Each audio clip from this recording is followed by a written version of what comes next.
Falsafah dan isu semasa.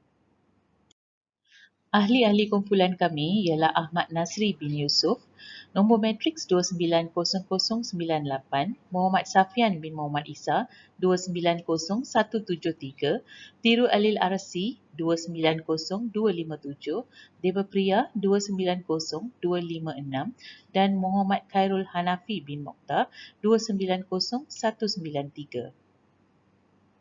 Dan tajuk yang kami pilih ialah tekanan perasaan di kalangan penjawat awam pihak berkuasa penerbangan awam Pulau Pinang. Falsafah kemanusiaan ini adalah berkaitan dengan kehidupan manusia itu sendiri seperti gaya kehidupan mereka, masalah yang dihadapi dan kesihatan yang semakin merosot. Berfalsafah ialah mencari kebenaran dari kebenaran untuk kebenaran tentang segala sesuatu yang dimasalahkan dengan berfikir secara radikal, sistematik dan sejagat. Apabila seseorang berfikir demikian dalam menghadapi masalah dalam hubungannya dengan kebenaran adalah orang itu telah memasuki falsafah. Penurutan dan huraian yang tersusun oleh pemikirannya itu adalah falsafah. Daripada pendapat tersebut, rumusan dapat dibuat bahawa falsafah seharusnya ditanda dengan caranya iaitu berfalsafah dan juga masalahnya iaitu persoalan falsafah.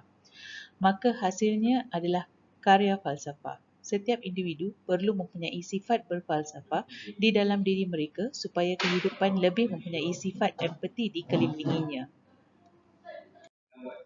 Assalamualaikum dan selamat sejahtera. Saya akan menerangkan berkenaan kajian penyelidik dan objektif isu tekanan perasaan.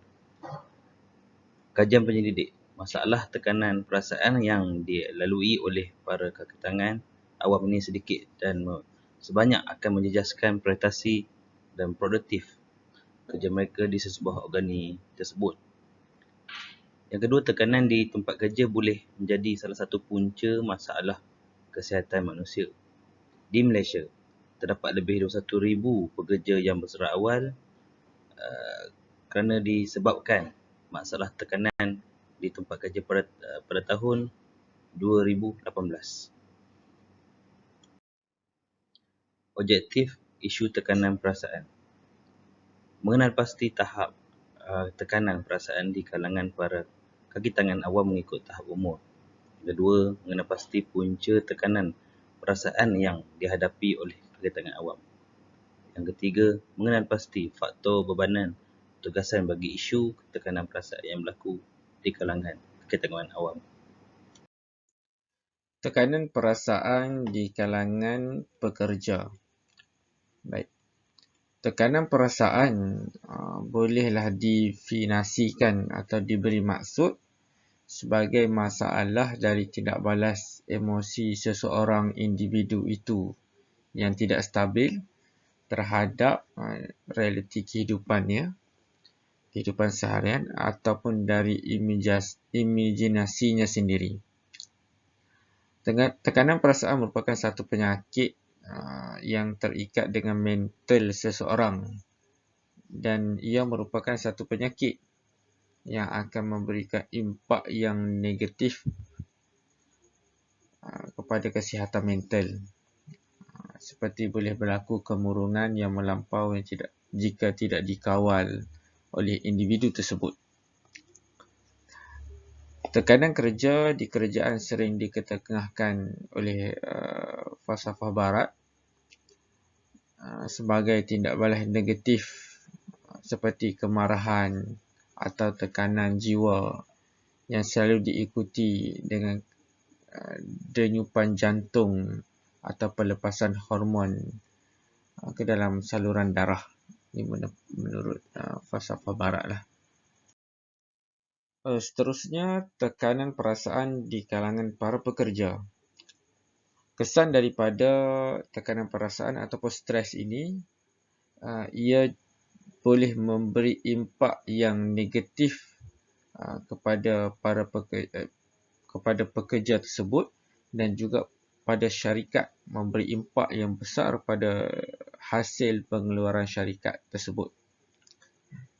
Ramai pekerja yang mempunyai masalah tekanan perasaan ataupun stres disebabkan bebanan kerja yang dialami, seperti yang telah dilakukan soal selidik, mendapati kebanyakan hampir 70% daripada pekerja penjawat awam di pihak berkuasa Penerbangan Awam Pulau Pinang mempunyai masalah tekanan perasaan, iaitu stres terhadap bebanan kerja yang dialami. Dan perkara ini tidak boleh dipandang remeh, perlu diambil tindakan segera demi kesejahteraan pada masa hadapan. Meningkatkan pengetahuan dan kesejahteraan komuniti masyarakat. Masyarakat perlu mempunyai pengetahuan tentang masalah kesihatan ini dan ada yang telah mengambil langkah-langkah untuk mencegah dan merawat masalah kesihatan mental yang dihadapi oleh mereka. Meningkatkan pengetahuan mereka betapa bahayanya jika seseorang individu itu mempunyai masalah tekanan perasaan. Membantu menasihati golongan bermasalah ini untuk mendapatkan rawatan lanjut di hospital atau tempat yang menyediakan rawatan masalah kesihatan mental. Kesimpulannya, kita perlu mempunyai pengetahuan tentang masalah tekanan perasaan yang sering berlaku di tempat kerja. Kebanyakan individu yang mempunyai masalah tekanan perasaan adalah seorang yang lebih suka mendiamkan diri daripada berbual dengan orang lain. Mereka lebih suka bersendirian kerana takut tidak dapat mengawal perasaan mereka jika berdepan dengan orang lain. Justru itu, sebagai rakan kerja, kita perlu canang dengan permasalahan ini dan membantu mereka untuk keluar dari emosi yang mengganggu mental dan fizikal mereka.